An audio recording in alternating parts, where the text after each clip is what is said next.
Well, hello and welcome back. Today we're looking at the Colt Model 1911 and its role with the U.S. Navy. Now, before I get started, we'll take a close look at this pistol here. It's a beautiful example of a 1911, still in great shape. This one was produced in April of 1912, and you'll see it featured in another video or two. One of it's completely apart, and you can see the internals of it. And another video, it's just used as the example to show the changes between 1911 and 1918 or thereabouts. Now, in October of 1911, the Navy ordered their first Colt Model 1911s, and this one wasn't delivered till April of 1912. That's when they received their first shipments. Now, they were alternated in lots between the Navy and the Army contracts. And what's interesting about the Navy pistols is they were accepted by the U.S. Army, and because of that they have the WGP, which is Major Walter G. Penfield, the Chief of Ordnance for the U.S. Army, or I should say the Ordnance Inspector that accepted these for the U.S. Army.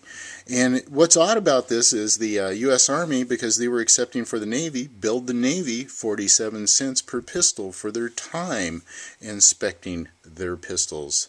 So anyway, the Navy also wanted a special stamp for all their pistols, and that ended up costing them $22 for that to be made. And here it is right here. It says Model of 1911 U.S. Navy here on the side of the slide.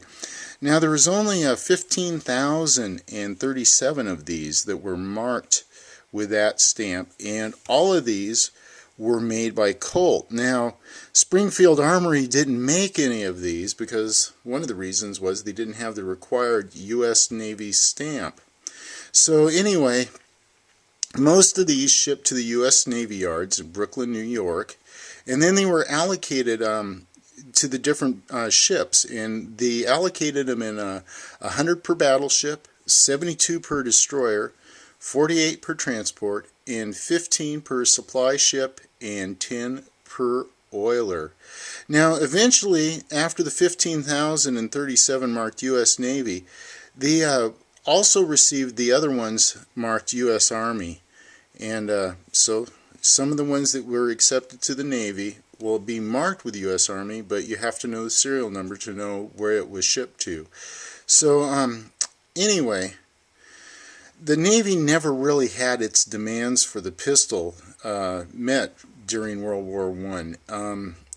In October of 1917, the Navy requested at least 1,000 of the 12,350 that were under requisition, and they wanted to outfit new ships, but due to the need of the Army, they only got 704 of them, and the Navy never got all of them that they wanted. And in early 1918, the Ordnance Department was directed to issue 1,600 to the Navy, and those, of course, were all marked U.S. Army.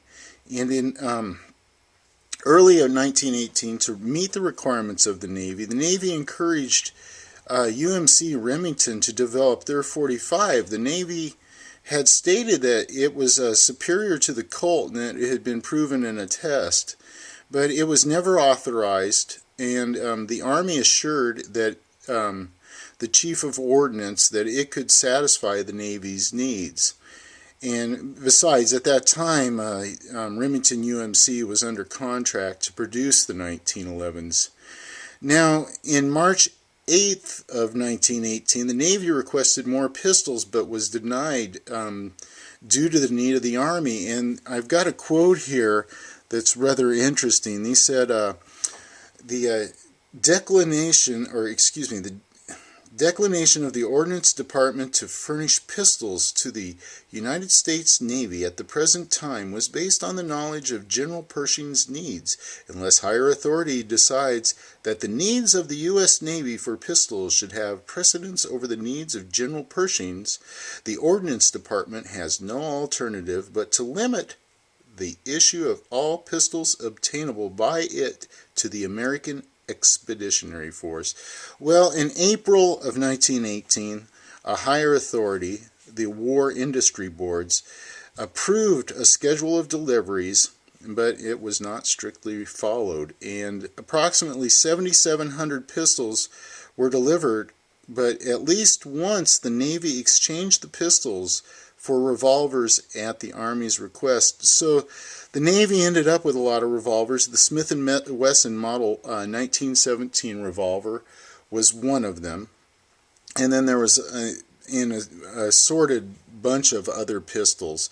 Now you're going to see I have an example of a dummy 1911 that will be coming up in another video, but they actually carried those during peacetime because of the lack of pistols that they had.